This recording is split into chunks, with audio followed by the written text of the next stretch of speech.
ایک شخص جو عرب کے لوگوں کی آنکھوں کا تارا ہے، جسے سب لوگ سر پہ اٹھائے ہوئے ہیں، صادق اور امین کہتے ہیں، اس کی مثالیں دیتے ہیں،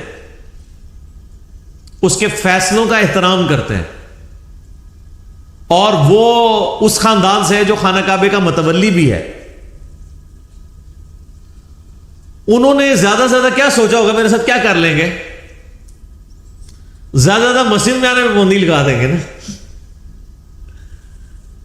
شہر بدر کر دینا، قتل کے فتوے جاری کر دینا. یہ تو نبی علیہ السلام نے سوچا بھی نہیں تھا کبھی.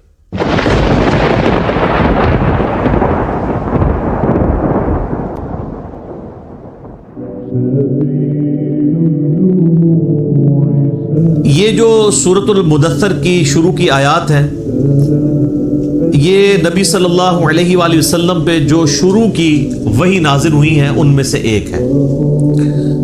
صحیح بخاری اور صحیح مسلم دونوں میں یہ حدیث موجود ہے کہ نبی صلی اللہ علیہ وآلہ وسلم پہ سب سے پہلی وحی نازل ہوئی تھی، اقرأ بسم ربک الذی خلق خلق الانسان من علق، سورۃ العلق کی ابتدائی 5 آیات.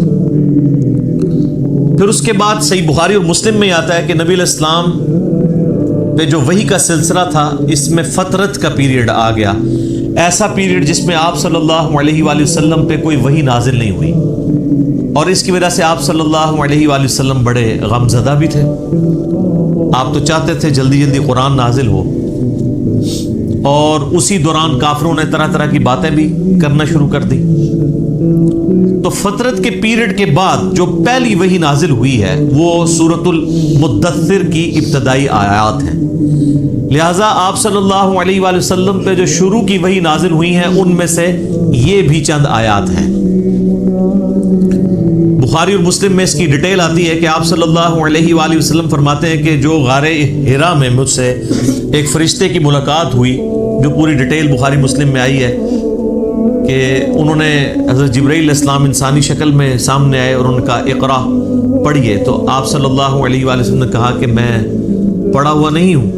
3 دفعہ یہ عمل رپیٹ ہوا، اور پھر جبرائیل نے آپ صلی اللہ علیہ وآلہ وسلم کو اپنے ساتھ سینے کے ساتھ لگایا اور پھر پڑھایا، تو آپ صلی اللہ علیہ وآلہ وسلم نے یہ آیات پڑھی. بخاری اور مسلم میں یہ حدیث ملتی ہے کہ آپ علیہ السلام فرماتے ہیں کہ غار حرا میں جو مجھ پہ فرشتہ نازل ہوا تھا، پھر کچھ عرصہ کے لیے وہ مجھ پر نازل نہیں ہوا، اللہ کی آیات لے کر نہیں آیا. تو ایک دن اچانک میں نے یہ آبزرو کیا کہ مجھے کوئی شخص پکار رہا ہے. تو جب میں نے نگاہ اٹھا کر اوپر دیکھا تو پورے افق کے اوپر وہی فرشتہ چھایا ہوا تھا. اب ظاہر ہے کہ نبی علیہ السلام کے اوپر ایک دہشت طاری ہوگی. ایک انسان کے لیے تو یہ بڑا عجیب و غریب منظر ہے نا، کہ جہاں تک آپ کو منظر نظر آ رہا ہے کہ بندہ آپ کو اوپر نظر آ رہا ہے اور وہ آپ کو پکار رہا ہے. تو آپ علیہ السلام، بخاری مسلم کے الفاظ ہیں کہ دہشت کے مارے گر پڑے، اور پھر آپ صلی اللہ علیہ وآلہ وسلم واپس آئے اپنے گھر اور سیدہ خدیجہ سے کہا کہ مجھے کمبل اڑا دو. ایک تو وہ والا واقعہ بخاری مسلم میں جو سورۃ العلق کی شروع آیات میں ہوا تھا، اس میں بھی یہی الفاظ ہیں، جس میں پھر سیدہ خدیجہ کہتی ہیں کہ آپ اپنے رشتہ داروں کے ساتھ صلہ رحمی کرتے ہیں، آپ مہمان نوازی کرتے ہیں، آپ غریبوں کا بوجھ اٹھاتے ہیں، آپ لوگوں کا بڑا خیال رکھتے ہیں، اللہ تعالیٰ آپ کو تنہا نہیں چھوڑے گا. اس حدیث میں یہ الفاظ ہیں کہ جب یہ کمبل اڑایا گیا تو پھر اللہ تعالیٰ کی طرف سے اس فرشتے نے ندا دی اور یہ آیات پڑھی، یا ایھا المدثر قم فانذر وربک فکبر وثیابک فطہر. بسم اللہ الرحمن الرحیم. یا ایھا المدثر، اے چادر میں، اے کمبل میں لپٹنے والے، قم فانذر، اٹھ کھڑے ہو جائیے اور ڈر سنائیے. انذار تمام نبیوں کی دعوت کا مرکزی پوائنٹ ہوتا ہے. تبشیر بھی ہے لیکن وہ دوسرے نمبر پہ ہے، اس کے لیے جو دعوت قبول کر لے. جو مرکزی ٹاپک ہوتا ہے وہ انذار ہوتا ہے. انذار کہتے ہیں ڈر سنانا، کہ تم خود سے پیدا نہیں ہوئے، تمہیں اللہ تبارک و تعالیٰ نے پیدا فرمایا ہے، اور اس اللہ نے مرنے کے بعد تم سے تمہارے اعمال کا حساب لینا ہے. تم جواب دہ ہو اپنے رب کو. قیامت کے دن اللہ کے حضور تمہاری پیشی ہے. اس کے لیے جو ٹرم بولی جاتی ہے شریعت میں، اس کو کہتے ہیں انذار. ذال انذار, ڈر سنانا. قرآن حکیم یعنی انذار کا لفظ تو قرآن کا پورا تانا بانا ہی اس کے گرد گزرتا ہے. وَأُوحِيَ إِلَيَّ هَذَا الْقُرْآنُ لِأُنذِرَكُمْ بِهِ وَمَنْ بَلَغَ, سورۃ الانعام آیت نمبر 19. اے نبی علیہ السلام فرما دیجئے کہ قرآن مجھے اس لیے وحی کیا گیا, اس قرآن کے ذریعے میں تمہیں بھی ڈر سناؤں اور جس تک یہ دعوت پہنچے. تو یہاں پہ بھی ڈر سنانے کے لیے کہا جا رہا ہے کہ آپ دعوت و تبلیغ کا کام یعنی قیام النہار والا کام اعلانیہ شروع کر دیجئے. وَرَبَّكَ فَكَبِّرْ, اور اپنے رب کی بڑائی بیان کیجیے. یعنی بڑائی ایسی کہ جیسا حق ہے. ایک بڑائی تو اپنی زبان سے بیان کرنا ہے نا, وہ تو آپ دیکھ لیں ہماری اسلام کی جو عبادات سینٹرڈ اراؤنڈ جس کلمے کے ہیں نا وہ اللہ اکبر ہے. آپ جانور بھی ذبح کرتے ہیں تو کیا پڑھتے ہیں؟ بسم اللہ واللہ اکبر. صحیح مسلم میں تکبیرات موجود ہیں. پھر آپ عید کی جو تکبیرات ہیں جو صحابہ کرام سے نقل ہوئی ہیں, تابعین سے, المصنف ابن ابی شیبہ میں, اللہ اکبر لا الہ الا اللہ واللہ اکبر وللہ الحمد. پھر یہ بھی آئی ہیں اللہ اکبر کبیرہ والحمد للہ کثیرہ وسبحان اللہ بکرۃ واصیلہ. پھر سر جو آپ 5 وقت نماز پڑھتے ہیں, 17 فرض رکھتے پڑھتے ہیں, ہر رکعت میں جو انتقال ہے ایک رکن سے دوسرے رکن میں وہ تکبیر کے ساتھ ہے, سوائے رکوع سے اٹھتے وقت سمیع اللہ لمن حمدہ. باقی سب تکبیرات ہیں. 4 رکعت کی نماز کے اندر 22 تکبیرات آتی ہیں. 6 تکبیریں پہلی رکعت میں, 6 ہی تیسری میں, اور 5 تکبیرات دوسری رکعت میں, اور 5 ہی چوتھی میں. یعنی ایون رکھتے جو ہیں ان میں اللہ اکبر آتا ہے 5 دفعہ, اور جو آڈ رکھتے ہیں تاک رکھتے ہیں ان میں اللہ اکبر آتا ہے 6 دفعہ. 22 تکبیرات. تو آپ ذرا یہ دیکھ لیں پھر باقی نمازوں کی ساری پھر سنتیں ملائیں تو سب اللہ اکبر ہی ہے. تو یہ تو کلمات ہیں کہ آپ نے اللہ کی بڑائی بیان کرنی ہے, بڑائی اللہ کے لیے ہے. ویسے ہم لفظی ترجمہ کر دیتے ہیں اللہ اکبر, اللہ سب سے بڑا ہے, یہ سمجھانے کے لیے ہوتا ہے. اصل اس کی جو اپروپریٹ ٹرانسلیشن اردو میں بنے گی وہ یہ ہے کہ تمام بڑائیاں, تمام بزرگیاں اللہ کے لیے. عموماً ہم جب اردو میں بڑائی کا لفظ بولتے ہیں نا کہ کوئی بڑا ہے تو اس سے پھر ہمیں وہ ذرا سائز ذہن میں آنا شروع ہو جاتا ہے. اللہ تعالیٰ کے لیے تو اس طرح کی تمثیل نہیں ہے نا. لیس کمثلہ شیء وہو السمیع البصیر. اللہ کی مثل کوئی شے نہیں ہے, وہ سننے والا ہے, دیکھنے والا ہے. بڑائیاں, تمام طرح کی خوبیاں, بڑائیاں, بڑے سے بڑے آنر کا جو لفظ ہے, کوئی صفت ہے, وہ اللہ کے لیے خاص ہے. اسی کے تحت ہم یہ سمجھتے ہیں کہ اللہ تعالیٰ کو اگر کوئی شخص خدا کہہ کر یا گاڈ کہہ کر پکار لے تو یہ جائز ہے, کیونکہ کیپٹل جی سے جو گاڈ لکھا جاتا ہے انگلش میں, یہ اسی خدا کے لیے لکھا جاتا ہے جس کو سب مانتے ہیں. فارسی میں خدا کا لفظ اللہ کے لیے بولا جاتا ہے. لہٰذا یہ جو اہل حدیث نے ایک فتنہ کھڑا کیا ہوا ہے اسماء و صفات کا, اور وہ یہ کہتے ہیں یہ خدا کا لفظ بولنا یا گاڈ کا لفظ بولنا یا اللہ کے لیے کوئی بھگوان کا لفظ بول لے تو یہ کوئی اسماء و صفات کا مسئلہ بن جائے گا, یہ کوئی شرکیہ مسئلہ ہو جائے گا. تو یہ ان کے یعنی ایک ذہن کی آپ سمجھ لیں کمزوری ہے. ایسا نہیں ہے. قرآن عربی میں نازل ہوا ہے. قرآن سے پہلے جتنی کتابیں الہامی ہیں وہ تو دوسری زبانوں میں نازل ہوئی ہیں. وَإِن مِّنْ أُمَّةٍ إِلَّا خَلَا فِيهَا نَذِيرٌ. اللہ تعالیٰ فرماتا ہے کوئی ایسی امت نہیں گزری جس میں ہم نے کوئی نہ کوئی ڈر سنانے والا نہ بھیجا ہو. تو ایک تکبیر تو ہے کہ آپ نے الفاظ بولنے, اور ایک تکبیر جو مشکل تکبیر ہے وہ دعوت و تبلیغ کا کام ہے کہ اللہ کی بڑائی بیان کرو جس طرح کے بیان کرنے کا حق ہے. دنیا پہ اللہ کی بڑائی قائم کر کے دکھائی ہے اللہ کے محبوب صلی اللہ علیہ وآلہ وسلم نے. یعنی وہ هو الذی ارسل رسولہ بالہدی ودین الحق لیظہرہ علی الدین کلہ ولو کرہ الکافرون ولو کرہ المشرکون. وہی اللہ ہے جس نے الہدی یعنی قرآن اور دین حق کے ساتھ اپنے پیغمبر کو مبعوث کیا تاکہ اسے تمام ادیان پر غالب کر دے, خواہ کافر اس کا برا مان جائے. مسند احمد میں حدیث ہے, نبی علیہ السلام فرمایا قیامت اس وقت تک قائم نہیں ہوگی جب تک کہ دنیا کے ہر گھر میں میرا پیغام نہ پہنچ جائے اور لوگ چاہتے ہوئے یا نہ چاہتے ہوئے اس دعوت کو قبول کر لیں. اچھا یہ بات صحابہ کرام کو تو شاید سمجھ نہ آئی ہو کہ یہ کیسے پاسبل ہے کہ دنیا کے ہر گھر میں اتنا بڑا ڈیٹا کون رکھ سکتا ہے. لیکن سر آج یوٹیوب حفظہ اللہ،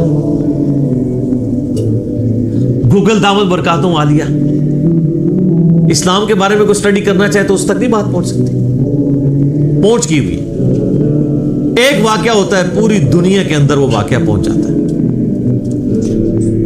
تو یہ ایک میڈیا کی برکت سے یہ ساری چیزیں، اور پھر جب یہ یعنی ایک مزید آگے معاملہ بڑھے گا تو پھر تو دعوت الحمدللہ گھر گھر تک پہنچے گی. تو اس رب کی بڑائی بیان کرو، ایک تو بولنے کے اعتبار سے، باقی پریکٹیکلی بھی اس کے لیے آپ اللہ تعالیٰ کے گواہ بن کر کھڑے ہو جائیں اور انسانیت کے اوپر حجت تمام کریں.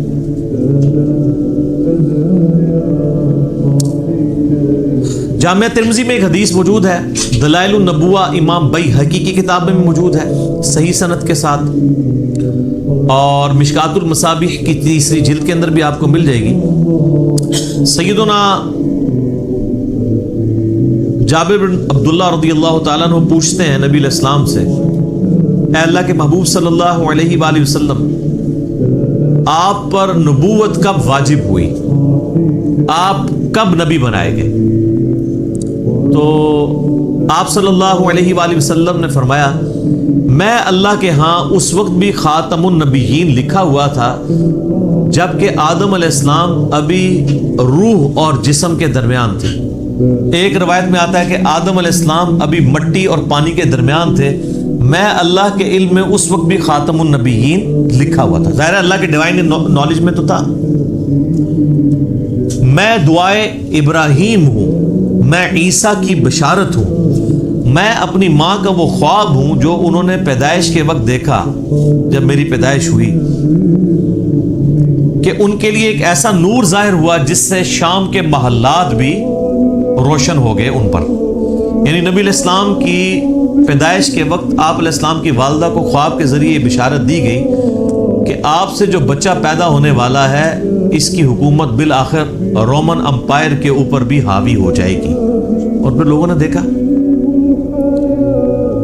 تو لیکن یہ جو ہم جس نبوت کے یعنی مبعوث ہونے کا ذکر کر رہے ہیں وہ نبی علیہ السلام کی مبارک زندگی کے 40ویں سال کے بعد کا معاملہ ہے. آپ علیہ السلام پیدائشی طور پر پیغمبر تھے لیکن مبعوث نہیں ہوئے تھے. اللہ کی طرف سے آپ کی بعثت نہیں ہوئی تھی. اللہ کی حفاظت میں ضرور تھے. نبی تو اللہ کی حفاظت میں ہوتا ہے، لیکن نبی کو یہ خود نہیں پتا ہوتا کہ میں اللہ کا پیغمبر ہوں جب تک کہ اللہ اسے مبعوث نہ کرتا. سورہ شورى میں واضح ہے، ما کنت تدری ما الکتاب ولا الایمان. اے نبی، قرآن کے نزول سے پہلے نہ تو آپ کتاب سے واقف تھے اور نہ ایمان کی تفصیلات کو جانتے تھے، بلکہ اللہ نے اس کتاب کو آپ کے لیے ہدایت کا ذریعہ بنایا. وَإِنَّكَ لَتَهْدِي إِلَىٰ صِرَاطٍ مُسْتَقِيمٍ، اور اب آپ بھی لوگوں کو سیدھے راستے کی طرف بلاتے ہیں. حتیٰ کہ صحیح بخاری میں سیدنا ابو بکر الصدیق رضی اللہ تعالیٰ عنہ کا ایک بڑا خطرناک قسم کا خطبہ موجود ہے. خطرناک میں اس لیے کہہ رہا ہوں کہ پاکستان میں 295C لگی ہوئی ہے، ورنہ حضرت ابو بکر میں فٹ کر دیتے ہیں جو انہوں نے ڈاکٹرائن بتائی ہوئی ہے. صحیح بخاری میں خطبہ موجود ہے، میرا ایک یوٹیوب پہ کلپ بھی ہے، صحیح اور بخاری اور مسلم سے قرآن کے فضائل پہ 8 احادیث. اس میں نے یہ حدیث بتائی تھی کہ سیدنا ابو بکر جب خلیفہ بنے رضی اللہ تعالیٰ عنہ علیہ السلام، تو انہوں نے جب پہلا خطبہ دیا تو اس میں ان کے الفاظ ہیں کہ اللہ تعالیٰ نے محمد صلی اللہ علیہ وآلہ وسلم کو اس کتاب کے ذریعے ہدایت دی. ذرا الفاظ سننے، محمد کو اللہ نے اس کتاب کے ذریعے ہدایت دی اور اب تم نے یہ کتاب کا پیغام ان کی امت تک آگے پہنچانا ہے.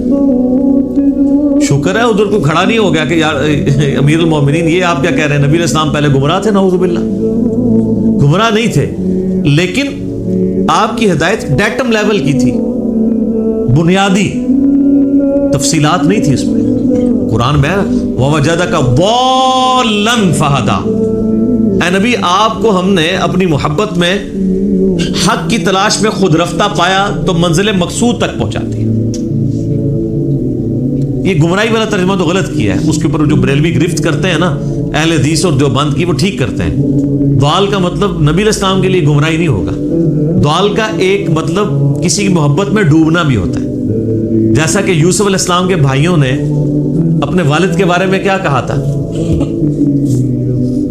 ان ابانا لفی ضلال مبین، ہمارے ابا جان تو اس بیٹے کی محبت میں ڈوب چکے ہیں.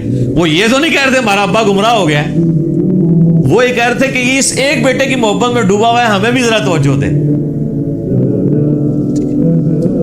تو یہ ووجدک کا ضالا فہدا، اس کا ترجمہ جو ہے وہ احمد بریلوی صاحب نے ٹھیک کیا ہے کہ تمہیں اپنی محبت میں خود رفتہ پایا تو منزل مقصود تک پہنچا دیا. تو قرآن کے ذریعے اللہ تعالیٰ نے آپ علیہ السلام کی ہدایت کو کامل کیا. تو نبی پیدائشی طور پہ نبی ہوتا ہے لیکن اسے پتہ نہیں ہوتا جب تک مبعوث نہ ہوتا ہے. ورنہ تو بخاری مسلم میں جو حدیث آتی ہے کہ نبی علیہ السلام کو جب پہلی دفعہ فرشتہ نظر آیا تو آپ کی حالت جو ہوئی ہے، مطلب آپ تو خوش ہو جاتے ہیں کہ میں 40 سال سے انتظار کر رہا تھا، شکر ہے تو آ گیا. الٹا آپ علیہ السلام پریشان ہو گئے. حتیٰ کہ بخاری مسلم کے الفاظ ہیں سیدہ خدیجہ سلام اللہ علیہا ان کو اپنے کزن برقہ ابن نوفل کے پاس لے گئی. انہوں نے جب نبی علیہ السلام کی کنڈیشن سنی، وہ نابینا ہو چکے تھے، انہوں نے کہا یہ تو وہی لگتی ہے، وہی والی وہی جو موسیٰ علیہ السلام پہ نازل ہوئی تھی. تو پھر انہوں نے کہا کہ عنقریب آپ کی قوم آپ کو نکال دے گی یہاں سے. ہائے ہائے ہائے ہائے ہائے. نبی علیہ السلام نے کہا کہ میری قوم مجھے یہاں سے نکال دے گی، یہ تو مجھ سے بڑی محبت کرتے ہیں. انہوں نے کہا کہ یہ دعوت ہی ایسی ہے، آپ سے پہلے جس جس پیغمبر نے اپنی قوم میں یہ دعوت بلند کی ہے نا، اسے اس کی قوم نے نکال ہی دی ہے. کاش میں اس وقت تک زندہ رہا تو میں آپ علیہ السلام کی مدد کروں گا، ورنہ وہ پہلے ہی فوت ہو گئے. ویسے تو ان کو وہ اسی لیے ان کو ہم صحابی کے طور پہ نہیں گنتے ہیں، کیونکہ نبی علیہ السلام اس وقت تک صرف نبی بن کے مبعوث ہوئے تھے، رسول نہیں بنے تھے. اس وقت سورۃ العلق کی آیات نازل ہوئی تھی. رسول تب بنے جب یہ آیات نازل ہوئی ہیں کہ اب آپ کھڑے ہوں اور لوگوں کو دعوت و تبلیغ کا کام کریں. پہلے صرف یہ تھا کہ آپ کے اوپر وہ حقیقتیں آشکار ہوئی تھی، اور 40ویں سال یہ معاملات شروع ہو گئے تھے. صحیح مسلم میں حدیث ہے کہ نبی علیہ السلام نے فرمایا کہ میں اس پتھر کو بھی پہچانتا ہوں جو بعثت سے پہلے مجھے سلام کیا کرتا تھا. تو آپ کو اشارے ملنے شروع ہو گئے تھے کہ آپ کے ساتھ کوئی ایکسٹرا آرڈنری معاملہ ہونے والا ہے. ورنہ آپ دیکھیں نا، آپ گزر رہے ہوں اور پتھر آپ کو سلام کر رہا ہو تو بندے کو ایک بار یعنی چیزوں کا آئیڈیا ہونا شروع ہو جاتا ہے کہ کوئی میرے ساتھ ایکسٹرا آرڈنری. اور پھر آپ دیکھ لیں کہ آپ علیہ السلام پہ جب یہ سارے معاملات ہوئے نا تو اللہ نے آپ کا دل کیسا مضبوط کیا ہے کہ ایک لمحے کے لیے بھی آپ کو یہ خیال نہیں آیا کہ میں کسی غلط راستے پہ چل رہا ہوں. ایکسپیرینس واقعی پہلا تھا، اس کی وجہ سے آپ پریشان ضرور ہوئے لیکن آپ کا کانفیڈنس کبھی لوز نہیں ہوا کہ یہ کیا ہو رہا ہے. ایسا نہیں کبھی ہوا. وہ اللہ نے دل مضبوط کیا. اور یہ پیغمبر کے ساتھ غیبی تائید ہوتی ہے اللہ کی. بعض اوقات پیغمبر جو ہیں وہ بچپنے میں ہی بولنا شروع کر دیتے ہیں. سورہ مریم میں آتا ہے، سورہ آل عمران کے اندر آتا ہے کہ حضرت عیسیٰ علیہ السلام جو ہیں وہ ماں کی گود میں بھی کلام کر رہے ہیں. اللہ تعالیٰ چاہے تو، اور وہ کیا کہہ رہے ہیں کہ مجھے اللہ نے پیغمبر بنایا ہے، مجھے کتاب دی ہے اور مجھے مبارک بنایا ہے، اور میں اپنے ماں باپ، میں اپنی ماں کے ساتھ اس نے سلوک کرنے والا مجھے بنایا ہے. سلام ہو اس دن پر جس دن میں پیدا ہوا، جس دن میں مروں گا اور جس دن میں اٹھایا جاؤں گا. یہ ساری گفتگو وہ کر رہے ہیں ماں کی گود میں. ان کو اللہ نے اسی وقت مبعوث کر دیا. اکثر انبیاء کو اللہ تعالیٰ نے 40 سال کی عمر میں مبعوث کیا، کیونکہ 40 سال کی عمر جو ہے نا یہ میچورٹی کی عمر ہے. حضرت موسیٰ علیہ السلام کو بھی 40 سال کی عمر میں مبعوث کیا. اس کے بعد انسان یعنی دنیا کے سارے حقائق دیکھ چکا ہوتا ہے، اتنے ایکسپیرینس اس کو آ چکے ہوتے ہیں کہ وہ اب ایک بڑے لیول کی دعوت کو لانچ کر سکتے ہیں. اور جو لوگ ذرا اس سے پہلے شروع ہو جاتے ہیں دعوت کے حوالے سے تو وہ اللہ تعالیٰ کی طرف سے کوئی ایکسٹراڈنری کسی کے ساتھ معاملہ ہو سکتا ہے، جس طرح حضرت عیسیٰ علیہ السلام تھے. اور جب انہوں نے یہودیوں کو ایڈریس کرنا شروع کیا ہے اس وقت ہارڈلی آپ کی عمر 25 سال تھی حضرت عیسیٰ علیہ السلام کی، جب یروشلم میں جا کے انہوں نے یہودی پادریوں کو للکارنا شروع کیا. بڑے بڑے بزرگوں کی گستاخیاں جب حضرت عیسیٰ نے شروع کی اس وقت ان کی عمر صرف 25 سال تھی. وہ تو ہی کہتے تھے نا گستاخی ہو رہی ہے ہمارے ساتھ، تو گستاخی سمجھتے تھے. کیونکہ حضرت عیسیٰ علیہ السلام ان کو کرٹیسائز کرتے تھے، میٹھی میٹھی باتیں نہیں کرتے تھے، میٹھی میٹھی باتیں کرتے تو وہ ہاتھ ڈالتے، وہ کہتے تھے تم یہ کہتے ہو اور کتاب میں یہ لکھا ہوا ہے، تم خود یہ کرتے ہو۔ تو انہوں نے کہا پکڑ لو اس کو، قتل کے درپے ہو گئے۔ وہ تو اللہ تعالیٰ نے ان کو زندہ اٹھا لیا، ورنہ وہ تو قتل کر ہی دیتے حضرت عیسیٰ علیہ السلام کو۔ تو اس میں میں ایک بڑا تلخ جملہ بولتا ہوں کہ حضرت عیسیٰ علیہ السلام جو یہودیوں نسل تھے، یہودیوں نے اپنے علماء کے زیر اثر ان کے قتل کے اوپر آمادگی ظاہر کر دی۔ یہ علماء کا فتنہ اتنا بڑا فتنہ ہے کہ یہ فتنہ وقت کے پیغمبر کے خلاف بھی کھڑا ہو جائے تو اس کو بھی دنیاوی طور پہ فیل کر دیتا ہے۔ دنیاوی طور پہ تو فیل ہی ہے نا، 12 بندے صرف ایمان لے کے آئے، اپنی بھی جان اللہ نے بچائی۔ دنیا میں تو یہ دیکھا جاتا نا اس کے کروڑوں فالوور ہوں، تبھی تو بتا رہے ہوتے ہیں نا جی جناب اتنا بڑا اجتماع ہوا ہے، اتنے جلسے میں لوگ آئے۔ وہ کیوں بتا رہے ہوتے ہیں؟ کامیابی کے لیے۔ حضرت عیسیٰ علیہ السلام کے جلسے میں کتنے لوگ ہوتے تھے؟ 12، وہ بھی 2 بھی گلیلیا جھیل کے کنارے جا کے، وہ باقی تو بات ہی نہیں سنتے تھے، انہوں نے دھوبیوں کو بات سمجھ آ گئی۔ وہ جناب اللہ کی مرضی ہے کسی کو بات سمجھ آ جائے۔ ابو جہل کو سمجھ نہیں آئی ہے، بلال حبشی کو سمجھ آ گئی ہے، عمار ابن یاسر کو سمجھ آ گئی ہے، یاسر اور سمیہ کو سمجھ آ گئی ہے، رضی اللہ عنہم اجمعین وعلیہم السلام اجمعین۔ والذین جاہدوا فینا لنہدینہم سبلنا، جو لوگ کوشش کریں گے انہی کو بات سمجھیں۔ تو نبی علیہ السلام کو اب باقاعدہ حکم ہوا ہے کہ آپ نے اپنے رب کی بڑائی کے لیے کھڑے ہو جانا ہے، وَثِيَابَكَ فَطَهِّرْ، اور اپنے کپڑوں کو پاک رکھنا ہے۔ یعنی پیغمبر مبعوث ہوا ہے اور اسے کپڑوں کی پاکیزگی کا حکم دیا جا رہا ہے۔ اور صوفیاء کے ہاں جس نے سب سے زیادہ گندے کپڑے پہنے وہ اتنا بڑا بزرگ ہوتا ہے۔ Point to be noted. ہاں آپ تصوف کی کتابیں پڑھ کے دیکھیں سر، یہ تذکرۃ الاولیاء جو ایک سمجھ لیں مدر بک ہے تصوف کی، شیخ فرید الدین عطار المتوفا 632 ہجری، جس کے حوالے فضائل اعمال، فضائل صدقات، فضائل سنت، یہ سارے بزرگ بابوں کی کتابوں میں ملیں گے، جن سے اب طارق جمیل صاحب نے بھی اعلان برات کر دی ہے اللہ کے فضل سے۔ وہ سارے واقعات ادھر سے ہی چھاپے مارے ہوئے، اس میں آپ کو کئی بزرگوں کا ملے گا کہ ان کو جوئیں پڑی ہوئی ہوتی تھی، اگر کوئی جو نیچے گرتی تھی وہ اٹھا کے پھر رکھ لیتے تھے اوپر، کہتے تھے میرے اللہ کی مہمان ہے۔ لوگ کہتے ہیں سبحان اللہ۔ اور بخاری مسلم میں موجود ہے ایک صحابی کے سر میں جوئیں پڑ گئی اور نبی علیہ السلام کے ساتھ انہوں نے احرام یعنی باندھا ہوا تھا، تو انہوں نے کہا یا رسول اللہ مجھے یہ تو جوئیں پڑ گئی ہیں، جوئیں تنگ کر رہی ہیں، تو مجھے اجازت دیں میں بال منڈوا دوں۔ اب آپ جب تک احرام کی ساری پابندیوں سے آزاد نہیں ہوتے ہیں اس وقت تک تو بال نہیں منڈوا سکتے۔ پھر نبی علیہ السلام نے ان کو بال منڈوانے کی اجازت دے دی اور اس کے اگینسٹ پھر انہوں نے جو ہے نا وہ ایک دم بھی دیا۔ تو بعد کے بزرگ جو ہیں وہ جوئیں اٹھا کے اوپر رکھتے ہیں، گندے مندے رہتے ہیں، اور بلکہ سب سے بڑا بزرگ وہ ہوتا ہے جو گندا بھی نہ رہے، کپڑے ہی سارے اتار دے، اس کو سب سے بڑا بزرگ مانا جاتا ہے۔ وہ کہتے ہیں مجذوب ہے، یہ یعنی اللہ تعالیٰ کی محبت میں غرق ہو چکا ہے۔ یعنی اس کا مطلب ہے کہ اللہ کی محبت میں غرق ہونے کا مطلب یہ ہے کہ بندے کے کپڑے پہلے چلے جاتے ہیں۔ تو اللہ تعالیٰ کی معرفت سب سے زیادہ مخلوقات میں سے کن کو ہوتی ہے؟ انبیاء کو۔ تو کہیں ملتا ہے کہ انبیاء کرام علیہ السلام پہ جب اللہ کی محبت کا غلبہ ہوتا تھا تو وہ کپڑے اتار دیتے تھے؟ کہیں ملتا ہے ایسی بات؟ تو یہ پھر اس لیے ہم کہتے ہیں کہ انبیاء کا جو دین ہے وہ اور ہے، بابوں کا دین اور ہے اور کتابوں کا دین اور ہے۔ یہ بابوں کا دین ہے اور کتابوں کا دین وہ ہے جو صحیح سند کے ساتھ صحابہ اکرام اہل بیت کے ذریعے اور بعد میں محدثین کے ذریعے دین ہم تک پہنچے۔ نبی علیہ السلام کو شروع کی وحی میں کہا جا رہا ہے کہ آپ نے اپنے کپڑوں کو پاک صاف رکھنا ہے، روحانی طور پہ بھی پاک رکھنا ہے۔ یعنی ایک اللہ تعالیٰ نے جیسا کہ سورۃ الاعراف میں آتا ہے کہ تقویٰ کا لباس سب سے بہتر لباس ہے، تو وہ یعنی آنکھوں کی پاکیزگی، ہاتھوں کی پاکیزگی، ایک تو فزیکل نجاست سے بھی اور روحانی طور پہ بھی، حرام کی طرف نگاہ نہ اٹھے، ہاتھ حرام کی طرف نہ بڑھے، تو فزیکل نجاست بھی ختم کرنی ہے اور انٹلیکچوئل نجاست بھی ختم کرنی ہے۔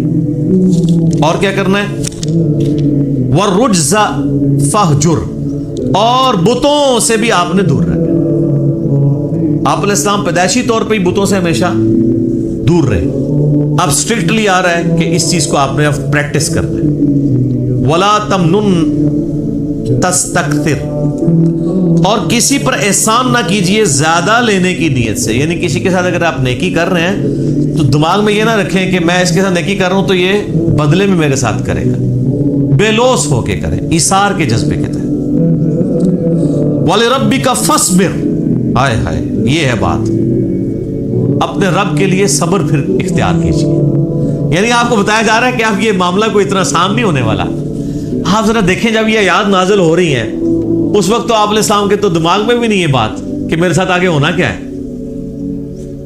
ایک شخص جو عرب کے لوگوں کی آنکھوں کا تارا ہے, جسے سب لوگ سر پہ اٹھائے ہوئے ہیں, صادق اور امین کہتے ہیں, اس کی مثالیں دیتے ہیں, اس کے فیصلوں کا احترام کرتے ہیں, اور وہ اس خاندان سے ہے جو خانہ کعبے کا متولی بھی ہے. انہوں نے زیادہ سے زیادہ کیا سوچا ہوگا میرے ساتھ کیا کر لیں گے؟ زیادہ مسجد میں آنے پہ پابندی لگا دیں گے نا, شہر بدر کر دینا, قتل کے فتوے جاری کر دینا. یہ تو نبی علیہ السلام نے سوچا بھی نہیں تھا کبھی. اب یہ جب یہ آیات نازل ہو رہی ہے کہ آپ نے صبر کا دامن نہیں چھوڑنا.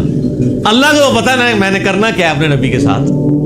ظاہر ہے وہ تو اللہ تعالیٰ فرماتا ہے کہ ہم نے قرآن پاک میں مضمون کئی جگہ ہے کہ ہم نے تمام نبیوں کے مخالفین جن و انس میں سے اٹھائے ہیں. اللہ تعالیٰ کہتے ہیں ہم نے اٹھائے ہیں. مراد یہ کہ جب اٹھتے ہیں تو ہم انہیں اٹھنا دیتے ہیں تاکہ یہ کشاکش ہوگی تو پھر حق اور باطل کی کشاکش کے بعد پھر سچائی کی چاشنی فیل ہوتی ہے نا. اگر پیاس ہی نہ ہو تو ٹھنڈے پانی کی قدر کیا آئے گی؟ تو اللہ تبارک و تعالیٰ نے اپنے نبی کو بھی ان آزمائشوں سے گزارا ہے. انڈیویجول آپ علیہ السلام پہ بھی بہت آزمائشیں آئیں اور اجتماعی طور پہ صحابہ اور اہل بیت پہ بھی آئی ہیں. لیکن جب یہ آیات نازل ہو رہی ہیں تو اب آپ یہ سمجھ لیں کہ یہ ابھی آپ علیہ السلام کے یعنی جو بخاری مسلم میں آتا ہے کہ آپ کے پیٹھ کے اوپر اوجڑی رکھی گئی اور آپ اٹھ نہیں سکے, یہ واقعہ نہیں ہوا. آپ کے گلے کے اندر صحیح بخاری مسلم میں آتا ہے کہ وہ ڈالا گیا کپڑا اور اتنی زور سے دبایا گیا کہ قریب تھا کہ آنکھیں ابل آتی. یہ واقعہ نہیں ہوا. طائف کا واقعہ نہیں ہوا کہ جس میں پتھر اتنے مارے گئے کہ مبارک خون سے جوتیاں بھی بھر گئیں. یہ واقعہ نہیں ہوا. پھر قتل کے فتوے کے رات کے وقت سیدنا ابوبکر کو ساتھ لے کے اور مولا علی کو اپنے بستر پہ لٹا کے آپ علیہ السلام ہجرت کے لیے نکل گئے. یہ واقعہ بھی نہیں ابھی ہوا. اور صرف مدینے میں تو لائف ہی پوری ڈائنامک, جاتے ہی یہودی متھے مارے لگ گئے, جا کے منافقین اوپر سے کلمہ پڑھ لیا, پیچھے سے وہ یعنی جڑیں کاٹتے رہے. پھر غزوہ بدر میں جو کچھ ہوا, احد میں تو نبی علیہ السلام کے دانت بھی شہید ہو گئے اور آپ کی شہادت کی خبر مشہور ہو گئی, اس قدر آپ کا خون بہہ گیا. خندق کے وہ موقع کے اوپر آپ علیہ السلام کو سخت سردیوں کی راتوں میں کس طریقے سے ایون صحابہ کہتے ہیں ٹوائلٹ جانا ہمارے لیے مشکل ہو جاتا تھا, سامنے سے تیر آ کے لگ جاتا تھا. اس کے بعد پھر صلح حدیبیہ والی جو مشقت کاٹنی پڑی, اتنا پیدل سفر کر کے, پھر ایک پیس ٹریٹی کر کے واپس جانا پڑ گیا, عمرہ بھی نہیں کیا. پھر غزوہ خیبر والی جو ایک معاملہ آیا وہ کئی ہفتوں تک. اس کے بعد پھر فتح مکہ کے لیے 10,000 کے صحابہ کو کے لشکر کو لے کے نکلے رمضان کے مہینے کے اندر. ہم لوگ ادھر ایسی میں بیٹھے ہوئے, اور پھر ختم نہیں ہوا معاملہ. فوراً فتح مکہ کے 3-4 مہینے کے بعد قبیلہ حوازن کے ساتھ جو ہے وہ جنگ غزوہ حنین ہو گئی. 12,000 کا لشکر تھا. بس تکبر کے جملے نکل گئے کچھ اصحاب سے کہ ہم 313 تھے تو غالب آئے تھے, آج تو ہم ہے ہی بہت ہیں. تو قرآن کے الفاظ ہیں, اللہ تعالیٰ نے یقین کریں کہ اتنے سخت الفاظ کے اندر جسے کہتے ہیں نا میڑا مارتے ہوئے, تانا دیتے ہوئے بات کی ہے. اللہ نے فرمایا تم نے یہ بات کی, تمہیں تو کہنا چاہیے تھا اللہ کی مدد سے فتح ہوئی تھی. تو دیکھ لو جب تم نے یہ جملہ بولا تو دیکھو تمہیں راستہ بھی نہیں پھر ملا بھاگنے کا. 80 بندے بخاری مسلم میں آتا ہے نبی علیہ السلام کے ساتھ رہ گئے. صرف 12,000 میں سے 80 بندے, باقی سب بھاگ گئے. وہ سامنے سے تیر ہی ایسے لگے ان کو. وہ تیر کے بڑے ایکسپرٹ تھے قبیلہ حوازن کے لوگ. اور پھر پیرلل میں جناب اور رومن امپائر نے نبی علیہ السلام کا سفیر قتل کر دیا. آپ نے غزوہ موتا کے لیے جو ہے وہ وہاں بھی مہم روانہ کر دی زید ابن حارثہ کی سرکردگی میں. اتنے معاذوں کے اوپر پیرلل میں. اور پھر اس کے بعد غزوہ موتا کے بعد پھر وہ غزوہ تبوک کے لیے آپ علیہ السلام خود، جسے وہ جیش العسرہ کہا جاتا ہے، تنگی والا جو مارکا. تو اور آخری وقت بھی آپ کیا فرما رہے ہیں؟ آخری جو آپ آگے خطبہ دے رہے ہیں بخاری مسلم میں، وہ لشکر اسامہ بھیج رہے ہیں. اتنی مشکل لائف شروع سے لے کے اینڈ تک. اور یہ تو باہر کی لائف ہے، جو اندر آپ کو تکلیفیں اٹھانی پڑ رہی ہیں. بیویاں کہہ رہی ہیں کہ جی اس طرح ہمارا گزارا نہیں ہوگا، پھر قرآن نازل ہو رہا ہے کہ نہیں اسی طرح گزارا کرو. تو کئی معاذوں کے اوپر. اب یہ سارے معاذ اگر آپ کے ذہن میں ہو نا، تو پھر آپ یہ آیت پڑھیں والی ربی کا فصبر. اے نبی علیہ السلام، آپ نے اللہ کے لیے صبر کرنا ہے. ابھی تو بڑے بڑے مراحل آنے ہیں. فَإِذَا نُقِرَ فِي النَّاقُورِ، اور پھر جب سور پھونکا جائے گا. فَذَلِكَ يَوْمَئِذٍ يَوْمٌ عَسِيرٌ، تو وہ دن بڑا سخت ہوگا. عَلَى الْكَافِرِينَ غَيْرُ يَسِيرٌ، کافروں پر آسان نہیں ہوگا. ذَرْنِي وَمَنْ خَلَقْتُ وَحِيدًا،